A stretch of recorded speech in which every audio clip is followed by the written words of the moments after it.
Let's take a look at a couple of profile portraits. This was fairly common in early Renaissance because it was easy to make a likeness of someone. So this is a portrait of Giovanna Tornabuoni that is one of the in-laws of the Medici family. So Domenico Ghirlandaio gets a lot of commissions from this family. This is a particularly lovely portrait.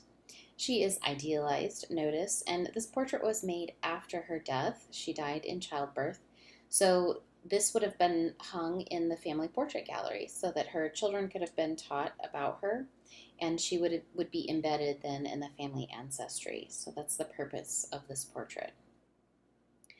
Let's take a little bit closer look at all of the details in this particular painting.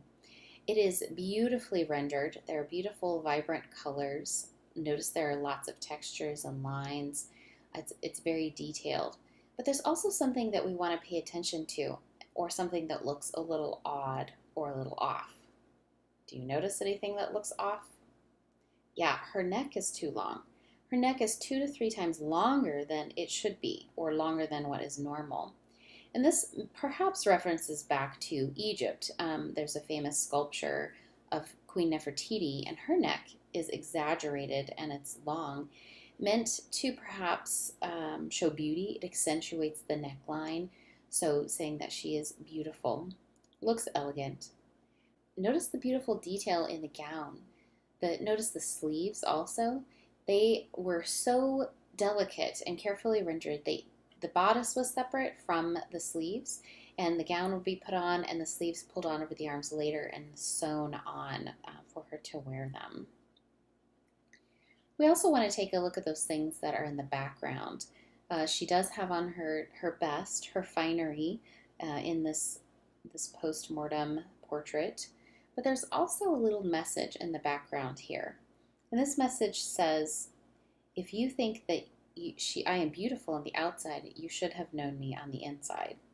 So this is demonstrating that she has inner virtue and she's not just beautiful on the outside. So this preserves her memory for her family. The other profile portrait that we want to talk about today is one by Piero della Francesca, and this is Battista Sforza and Federico de Montefeltro, and he's the patron here.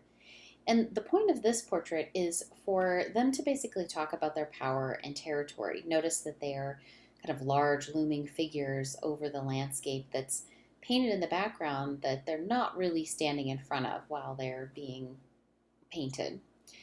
This does come in a large frame, and it has closing fronts that has paintings on it as well. So this gives you an idea of what it looks like. We want to notice that Battista is idealized, like Tornabuoni that we just looked at, and that her husband Federico is not. Notice how you see the dark skin. He's been outside working. You see moles. He actually had some physical issues also. His right eye was missing. Notice his nose. This is not idealized, but she is. She is shown in perfect order, beautiful pale skin, beautiful dress and gown and jewels. Her sleeves are expensive, sewn on every day. They're very heavy and very important at this time period. Her hair is also very contemporary. It was popular to pluck out the top of your hairline here so that you had a further back hairline. The jewelry is very elaborate, and this is all that they owned, and will speak about their power. It'll speak after she is dead. Again, this is kind of to immortalize her. This is also a death portrait of Battista. They are the Duke and Duchess of Urbino, which is an economic center